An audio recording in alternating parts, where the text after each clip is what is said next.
La furia del monzón, por Thea Guanzón. Capítulo 7.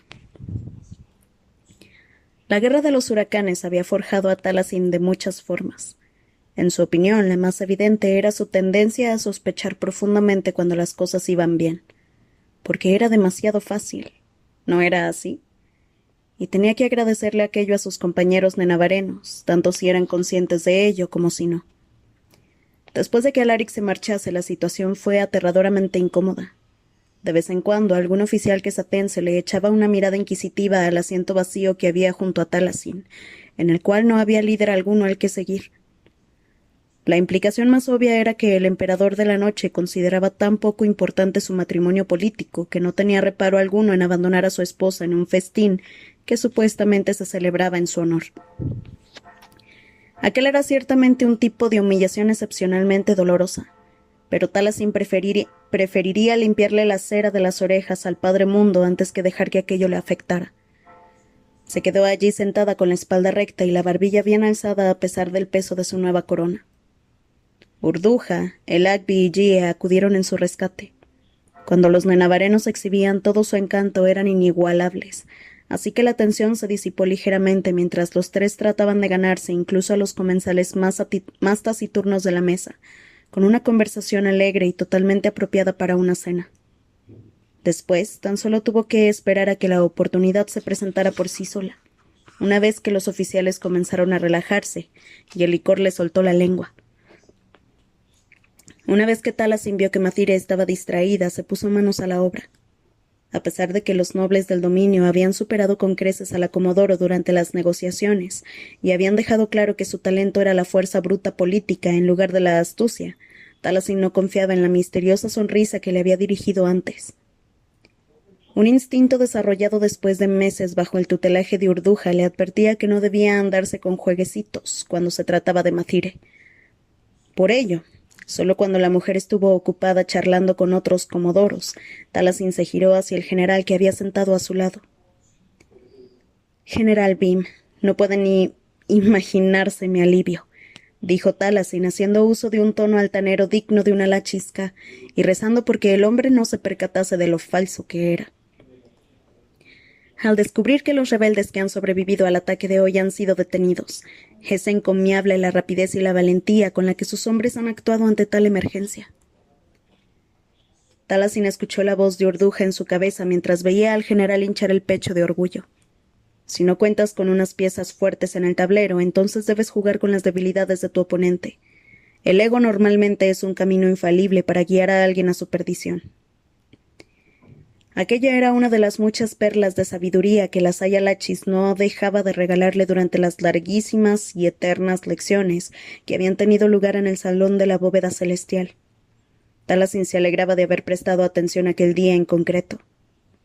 Ciertamente, las estrellas jamás se apagarán en el imperio de la noche, proclamó el general Bim, tras lo cual le dio otro trago a su coñac. Tenía una amplia sonrisa, las mejillas sonrojadas y la guardia baja. La Confederación zarpó en dirección a la ciudadela creyendo que contaban con una ventaja y ahora se pudren en nuestras celdas. Taliesin se agarró la falda del vestido con tanta fuerza que hizo que saltara una de las perlas. Se acercó un poco más hacia Bim y abrió mucho los ojos. Era la viva imagen de la inocencia. Estamos absolutamente seguros de que permanecerán allí. Dejó que la voz se le quebrara un poco en un tono esperanzado, permitiendo que aquel hombre arrogante y borracho creyese que estaba asustada. No tema, emperatriz. Bim agarró una servilleta y se limpió a toquecitos las migajas de su bigote de morsa. El ala este de la prisión está tan protegida con las plataformas de balista y las torres de centinela que ni siquiera hace falta que la legión patrulle esa zona. Además, está junto a un comedor, así que hay una gran cantidad de soldados de la mejor clase del Imperio de la Noche justo al lado, quienes llegarán en un periquete en caso de que haya cualquier problema. Taliesin sonrió. Eso me tranquiliza, general. Era realmente fácil hacerlo hablar, pero el terror nebuloso que Taliesin sentía en el estómago se negó a calmarse en absoluto hasta que el maldito evento por fin llegó a su final y su delegación y ella se marcharon del salón acompañados de sus guardias y Nordaye, el criado de Alaric. Lo reconoció como el criado que había servido el vino a bordo de la nave de Tormenta, cuando Quesada había barrido Nenavar. En ausencia de Alaric, Nordaye había sido el encargado de acompañar a la emperatriz de la noche de vuelta a sus aposentos, así que caminaba de forma silenciosa por delante del grupo. El criado era bajito y delgado, con el pelo castaño cortado en forma de cesta revuelta del revés, y una expresión abatida siempre presente en el rostro. Era el joven menos memorable que Taliesin había conocido jamás, rasgo por el cual aparentemente Urduja lo había tildado de espía, dado que la Sayalachis mantuvo un tono increíblemente bajo mientras caminaba tras él, agarrada del brazo de Taliesin y el Agbi. Es extraño que el regente no se muestre en público, caviló Urduja en Nenavareno. Ciertamente abandonar un puesto de gobierno no impide a nadie saludar a su nueva familia, que menos que una audiencia privada. Por lo menos pensaba que querría celebrar la victoria contra los rebeldes con su gente. Me parece que está enfermo, dijo el Agbi. Escuché a algunos oficiales preguntarse cómo andaba de salud. Nadie parece saber cómo anda la cosa en realidad y normalmente se reserva un nivel tal de secretismo para cuando se quiere evitar que cunda el pánico. Puede que esa sea la razón por la que Alaric ascendió al trono, supuso Taliesin. Una nación es vulnerable durante la posguerra y mucho más si su líder está indispuesto. Vas aprendiendo. Urduja le apretó el brazo. Pero a menudo la respuesta más simple es una farsa, ¿no es así? O simplemente es la fachada de una explicación mucho más complicada. Taliesin se mordió el labio y reflexionó sobre la situación. Incluso aunque Gaeris esté enfermo, su influencia no ha disminuido en absoluto. Todos hemos visto lo rápido que Alaric se ha marchado en cuanto la ha hecho llamar. Creo que el regente ha encontrado una forma de acallar el miedo por la condición física del gobernante de Quesad mientras aún gobierna entre las sombras. Y eso significaría que tenía razón al llamar a Alaric al perrito faldero de su padre y al decirle a Vela que el poder del Imperio de la Noche aún recae sobre Gaeris. A mí ciertamente me cansaría que mi mandato no fuese totalmente mío. Urduja dijo aquello de forma informal, pero implicando todo lo contrario. Había un tono en el que se adivinaba un propósito. Debemos maravillarnos ante el sentido de devoción filial del emperador Alaric. A Taliesin no le quedaba paciencia suficiente como para tratar de desentrañar las palabras de su abuela. Solo sabía que necesitaba hablar con Alaric, exigirle saber a dónde se había marchado y por qué no había vuelto. Se escuchó una risita melódica más adelante. Nordaye se había sonrojado como un tomate desde la base del cuello hasta la raíz de su cabello en forma de tazón. Jie, quien al parecer se había recuperado por completo del susto de aquel mismo día, caminaba junto al chico mientras agitaba las pestañas y parecía encantada con su obra. Lady Jie, deja de torturar a ese pobre chico, le espetó Urduja. Serás boba, ven aquí. Nordaye se recuperó lo suficiente como para guiarlos al ala residencial del edificio. Tras desearles las buenas noches a Urduja, el Agbi y Jie, y una vez que solo estuvieron Nordaye y ella, fuera de los aposentos, Taliesin se puso manos a la obra. Le dirigió a Nordaye su mirada más severa, la que había aprendido de Urduja. El criado comenzó a temblar de arriba a abajo. «Llévame hasta mi marido», ordenó.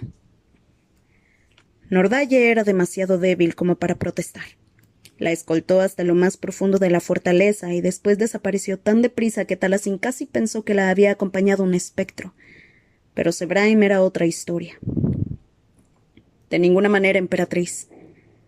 El legionario enmascarado estaba allí de pie con los brazos cruzados y los pies ligeramente separados bajo el arco que conducía a los aposentos de Alaric.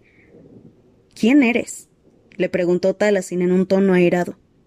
Se escuchó un ligero chillido tras el yelmo de obsidiana. «Soy yo, Sebraim». Taliesin ya lo sabía, pero no había podido evitarlo. «Bueno, pues entonces déjame pasar». «No puedo. Su Majestad ni siquiera se encuentra aquí».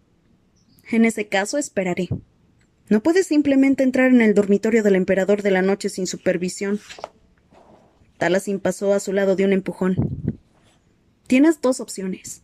Abandonar tu puesto para vigilarme en sus aposentos, donde como esposa que soy tengo todo el derecho del mundo a pasar.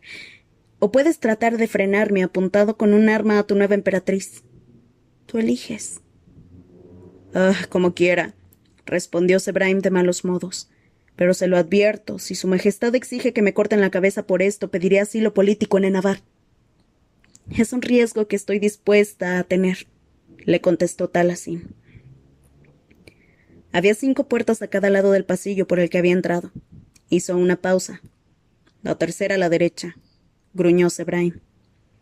Así que Talacín entró a un dormitorio amueblado de forma austera que era, de forma muy obvia, de Alaric. Olía a él. Jamás había sido una persona que asociara ciertos aromas a algunas personas en particular. En Pico de Calao todos olían a la gran estepa, a polvo y sol, y en los regimientos ardovianos todos habían usado el mismo jabón reglamentario. Entre la corte nenavarena, la mezcla de perfumes y aceites le parecía demasiado confusa como para sacar ningún olor en claro, y en ocasiones era incluso abrumadora. Si había demasiada gente en una misma habitación, acababa estornudando ante la mezcla de olores. Pero Alaric era diferente. Talacín no se había percatado de cuánto hasta que entró en aquella habitación en la que jamás había puesto un pie antes, y supo al instante que era suya porque su aroma impregnaba el aire. Estaba la suave fragancia de la dulce mirra de su jabón, mezclado con bayas de enebro y las especias del agua de sándalo que se echaba tras afeitarse, así como un ligero toque de miel de la crema que usaba para el cabello. Todo aquello estaba enfatizado por el aroma ligeramente ácido del café, el olor terroso del cuero y las trazas de vitela y tinta. Se pasó un buen rato allí, de pie en medio de la habitación, atormentada por la elección de si era más apropiado sentarse ante el escritorio o quedarse de pie mientras lo esperaba. Tampoco estaba segura de si estaba allí porque estaba enfadada con él por dejarla abandonada en la gala, o si pretendía sacarle más información. Aún no había decidido el camino que iba a tomar cuando Alaric entró trastabillando. Sus miradas se encontraron y ambos abrieron mucho los ojos mientras la puerta se cerraba tras Alaric. Tenía un corte en la frente, los hombros caídos y el cuerpo echado hacia adelante, a punto de desplomarse lentamente y de forma terrible. Talacín acudió a su lado a toda prisa y lo sujetó antes de que pudiera caerse al suelo. «Estás herido. Tus poderes de observación son...» Pero se frenó a mitad de la frase con un quejido de dolor, al tiempo que se apretaba la mano enguantada a la altura de las costillas. Le costó llevarlo hasta la cama, ya que el vestido y los tacones le dificultaron la tarea, pero finalmente lo consiguió. En contraste con las sábanas negras, la piel de su rostro tenía un preocupante tono gris, y tenía la elegante túnica empapada de sangre. Le quitó con esfuerzo los guantes y la túnica, con el corazón encogido de forma compasiva cuando Alaric protestaba con cada tirón que le daba. Tras eso se sentó junto a él mientras Alaric se quedaba allí tirado. Estaba desnudo de la cintura para arriba, pero Talacín ni siquiera podía sentirse avergonzada, ya que estaba totalmente concentrada en los moretones y cortes que tenía por toda la piel, como si se tratara de un horripilante mapa celestial. ¿Qué ocurrió?, quiso saber en un tono cargado de ímpetu. Aquellas no eran heridas de batalla. Alaric debía haber estado totalmente quieto para que estuviesen tan concentradas en el mismo lugar. Además, reconocía las marcas de bordes irregulares que dejaba el pozo umbrío. ¿Quién te ha hecho esto? Alaric giró el rostro hacia un lado para evitar su mirada y apretó los labios. «Dímelo». Talacín le puso una mano en la mejilla para obligarlo a mirarla de nuevo. «Oiré por tus guardias y les preguntaré a ellos». «No». Un destello plateado de éter se dejó entrever en lo más profundo de sus pupilas, pero aquel indicio de magia tan solo había hecho acto de aparición por el arrebato de emoción, así que se desvaneció tan rápido como había aparecido. Alaric no tenía fuerzas y su orgullo se había chocado con la terquedad de Talacín. «Mi padre», le dijo con la voz ronca. Parecía tener que arrancarse cada palabra de la garganta. «Es mi castigo por mis errores». Se estremeció con una nueva oleada de dolor. Al cerrar los ojos, los párpados le temblaron y las largas pestañas se le agitaron sobre las demacradas mejillas. Una lección. Por supuesto, Talacín ya sabía que Gaeris era cruel, pero jamás se le había ocurrido pensar que aquella crueldad podía extenderse a su hijo. Así es como lo mantiene encadenado. Aquella epifanía vino acompañada de una oleada de náuseas. El hecho de que el maestro de la Legión Forjasombras ni siquiera opusiese resistencia alguna quería decir que aquello no era algo inusual. Le había inculcado el no oponer resistencia. Alzó la mano para quitarle algo de sangre de la cara con la yema del pulgar, y el estómago le dio un vuelco cuando Alaric se encogió ante el contacto. Pensó en los custodios del orfanato, en cómo habían convertido en un juego pegarle a los niños, incluso a ella, y en cómo se había escapado de allí en cuanto había podido. La madre de Alaric se había marchado y él no había tenido ningún lugar al que huir. Le diré a Sabraim que llame a un sanador, le dijo Taliesin mientras se ponía en pie. Ya me lo ha ofrecido, le he dicho que de ninguna manera. Alaric le rodeó la muñeca con sus largos dedos y la arrastró de nuevo hacia abajo. Nadie más puede verme así. Taliesin dudó, poco convencida y muy preocupada. Taliesin, no, añadió Alaric en una voz irregular mientras le apretaba la muñeca. El pánico tan claro que parecía sentir Alaric frustró todos sus argumentos. Un líder no podía mostrarse vulnerable ante su pueblo, no tan pronto después de una guerra. Alaric le acarició el interior de la muñeca con el pulgar de forma inquieta y de repente la mano libre de Taliesin se movió como si tuviese vida propia. Le agarró la mano y le dio un pequeño apretón para consolarlo. En ese caso, ¿tienes vendajes? Le preguntó. Déjalo, le dijo Alaric entre dientes. Me cuidaré yo solo. No estás en condición alguna de puedo apañármelas. No, no puedes. Alaric se sobresaltó cuando alzó la voz, su poderoso cuerpo retorciéndose como si deseara hacerse un ovillo y protegerse a sí mismo.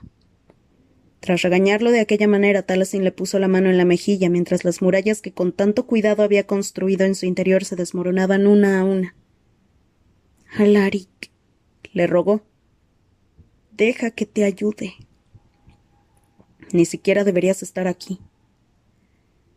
A pesar de la dureza de las palabras y de lo mucho que le costó decirlas, Alaric se inclinó hacia el contacto con una desesperación silenciosa que hizo que Taliesin tomara una decisión en ese mismo momento.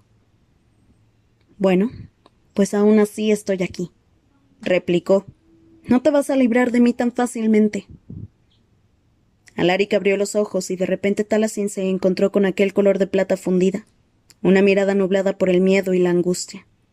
Tenía la frente sudada y le llevó un buen rato volver a hablar. Veía perfectamente el conflicto en su expresión, las varias decisiones que debía tomar y sobre todo lo mucho que anhelaba aceptar el consuelo, lo mucho que quería aliviar su sufrimiento. Tengo peor la espalda, admitió entonces. Taliesin se mordió la lengua para evitar regañarlo por tomarse tanto tiempo en decírselo. Lo ayudó a darse la vuelta hasta colocarse de costado y al verle la espalda tuvo que reprimir un grito ahogado. La magia de Gaeris lo había golpeado con volutas de espinas y calor. Tenía la columna atravesada por heridas estriadas y gotas escarlata que supuraban sobre la carne quemada. ¿Cómo había sobrevivido Alaric a aquello? ¿Cómo podía alguien sobrevivir a aquello? ¿Qué clase de padre le haría eso a un hijo? Después, pensó. Podría preguntar todo aquello más tarde. Por ahora tenía que concentrarse en la abrumadora tarea que le esperaba.